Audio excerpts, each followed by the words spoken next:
আসসালামু আলাইকুম everyone, this is me Mauraka. Welcome to my new blog. ব্লগটা শুরু করার প্রথমেই বলে রাখি, আমার চ্যানেলটা পুরোটাই নতুন, তাই যারা যারা নতুন দেখছে অবশ্যই চ্যানেলটা সাবস্ক্রাইব করে দিয়ে যাবে। আজ গিয়েছিলাম আমাদের ঝিনাইদহ শহরের নবগঙ্গা ভোজনবাড়ি রেস্টুরেন্টে রয়েছে আমাদের ঝিনাইদহ শহর থেকে বেশ খানিকটা দূরে, একটু গ্রাম অঞ্চলের মধ্যেই পড়ে যায়। এখানে গেলে তোমরা অনেক সুন্দর ভিউ পাবে। এখানে পিকচারগুলো জাস্ট ওয়াও আসছিল রোদ্দুরের জন্য আর কি। এইখানে গিয়েছিলাম আমি, আমার আপু এবং আমার ফ্রেন্ড, যেমনটা মনে করো সবসময়ই যাওয়া হয়।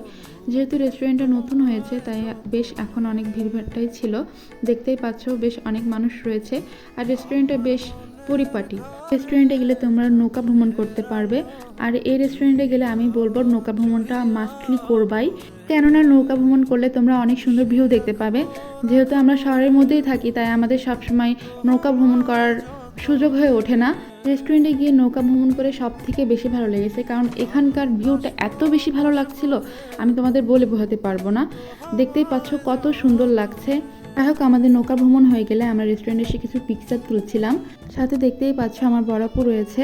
তারপর আমরা আমাদের খাবারটা অর্ডার দিয়ে দিই। বেশ অনেকগুলো আইটেম ছিল এখানে। অর্ডার দেওয়ার কিছুক্ষণ পরেই আমাদের খাবার চলে আসে। আর খাবারের কথা কিছুই বলবো না, কিছুই বলার নাই। তারপর ওখান থেকে আমরা বের হয়ে আসি এবং বাইরে থেকে একটা চা ট্রাই করি। আর আজকের ভিডিওটা এই পর্যন্তই। যদি ভালো লেগে থাকে অবশ্যই লাইক, কমেন্ট এবং শেয়ার দিয়ে যাবেন। সবাইকে ধন্যবাদ।